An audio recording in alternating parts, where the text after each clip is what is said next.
سلام، امیدوارم که عالی باشید. امروز اومدم با یه ماسک فوق‌العاده عالی و بی‌نظیر برای پوستای خشک و کدر. این ماسکی که میبینید فقط با 3 تا ماده درست میشه که معمولاً همیشه توی خونه داریمش. اما نتیجهش خیلی بیشتر از ماسکای گرون قیمته. پوستتو روشن میکنه و کدری و خشکی رو به مرور از بین میبره.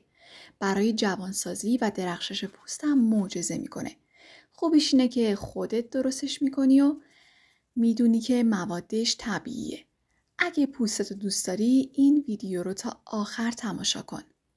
بریم که درستش کنیم. اومدم یه ماسک رو امتحان کنم و خواستم با شما عزیزانم به اشتراک بذارم. این ماسک فقط به 3 تا ماده احتیاج داریم برای درست کردنش. البته که شما میتونید بهش ژل تخم کتان و آلوورا هم اضافه کنید که خاصیت این ماسک رو چند برابر میکنه.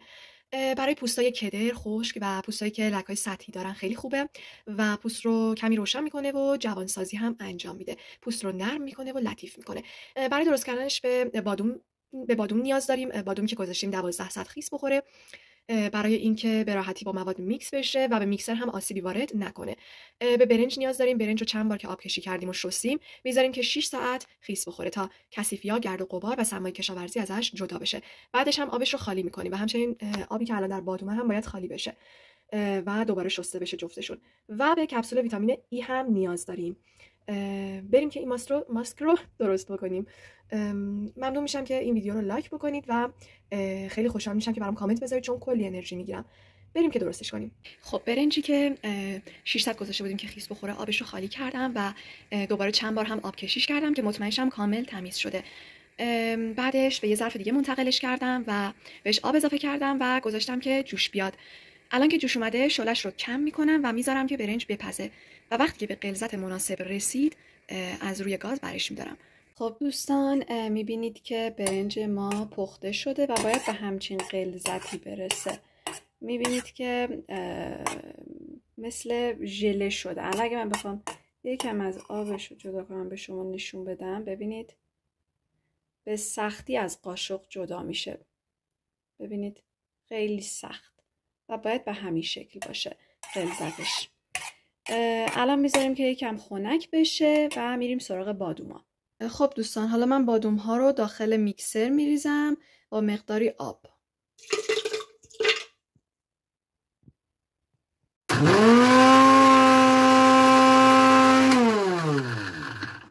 میبینید که هنوز صدا میده و معلومه که باید بذارید بازم میکس بشه.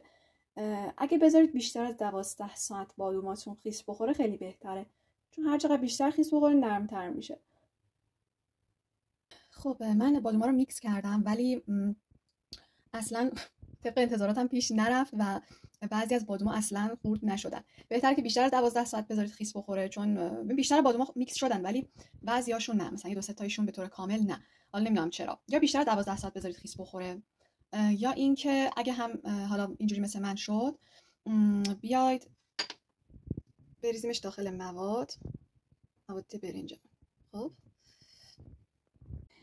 با این روش میتونید که اون 2 تا بادومی که حالا خوب له نشده بودن با بقیه بادوما رو به خوبی له و میکس کنید. ولی یه روش خیلی بهتری هست، اینکه بیاید با الک بادوم ها رو پودر کنید. اینجوری خیلی راحت تر میشه و دیگه نیازی هم به خیس کردن بادوما نیست. در این روشی که گفتم شما پودر بادوم رو با مقداری آب جوش مخلوط میکنید. وقتی که خمیری شکل شد به مواد اضافه میکنید. اینجوری خیلی راحت تر میشه کار واسهتون و مثل من اینقدر دردسر نمیکشید. خلاصه که اینجا مواد به خوبی با همدیگه میکس شدن و بریم واسه ادامه ویدیو. بعد مواد رو منتقل میکنیم به این ظرف‌های شیشه‌ای دردار برای اینکه کیفیتش حفظ بشه و جلوگیری بشه از رشد باکتری. 5 روز میتونید داخل یخچال نگهداری کنید و اگه تغییر رنگ و بو یا بافتش رو احساس کردید بهتره که دیگه ازش استفاده نکنید. خب میریم سراغ کپسول ویتامین ایمون. من مقداری از مواد رو گذاشتم داخل این کاسه بمونه برای اینکه الان میخوام روی پوستم امتحانش کنم. ولی شما میتونید که کل کپسول ویتامین ای رو داخل ماسکتون بریزید و بذارید داخل یخچال. خب مقداری از کپسول ویتامین ای رو من داخل این ماسک میریزم و بقیهش رو هم داخل ماسک اصلی میریزم. خب ویتامین ای خیلی خواص زیادی داره داخل این ماسک، از جمله اینکه ضد پیریه و چین و چروک رو به تعویق میندازه، چون یه آنتی اکسیدان خیلی قویه و با رادیکال های آزاد مقابله میکنه و روند پیری صورت رو و پوست رو کند میکنه. مرطوب کننده خیلی قوی هستش، پوست رو نرم و آبرسانی میکنه، به خصوص پوستای خشک رو. به ترمیم و بازسازی پوست کمک میکنه، پوست رو تغذیه میکنه و باعث میشه که شادابتر و صافتر دیده بشه. خاصیت ضد التهابی داره و میتونه قرمزی و خارش و التهاب رو کاهش بده، به خصوص در کنار برنج که یه تسکین دهنده فوق‌العاده است. خب اینجا ویتامین ای رو با برنج و بادوم به خوبی میکس میکنیم تا کاملا یک دست بشن. وقتی مواد اینجوری یک دست شد دیگه میتونیم روی پوست امتحانش بکنیم. فقط قبلش یه تست حساسیت حتما انجام بدید که به مواد داخل ماسک حساسیت نداشته باشه پوستتون. روی یه قسمتی از پوست دستتون امتحانش کنید. اگه که قرمز نشد، خارش نداشت، التهاب به وجود نیاورد، اون موقع با خیال راحت میتونید روی پوست صورت ازش استفاده بکنید. فقط اینکه زیر چشم و اطراف چشم، دور چشم اصلا استفاده نکنید، به خاطر اون دونه های ریز بادوم که لایه برداری ملایم انجام میدن واسه پوست دور چشم و زیر چشم مناسب نیستش، چون پوست اطراف چشم خیلی خیلی حساس هستش.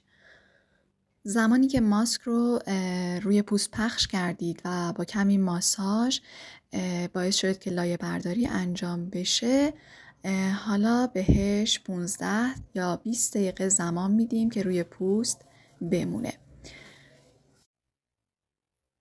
وقتی که این زمان تموم شد با یه دستمال یا حالا پارچه نمدار ماسک رو پاک میکنیم از روی پوست. خب تفاوت رو میتونید خودتون احساس کنید. واقعا با یه بار استفاده پوستتون نرم و لطیف میشه و کمی روشن میشه، حالا به خاطر اون لایه برداری که انجام میده و موادی که داخل ماسکه. خلاصه که بی‌نظیر بود و خیلی خوشم اومد از این ماسک. امیدوارم که شما هم استفاده بکنید و براتون مفید باشه. ممنون میشم ویدیو رو لایک کنید و کانال رو سابسکرایب کنید تا از ویدیوهای بعدی جا نمونید.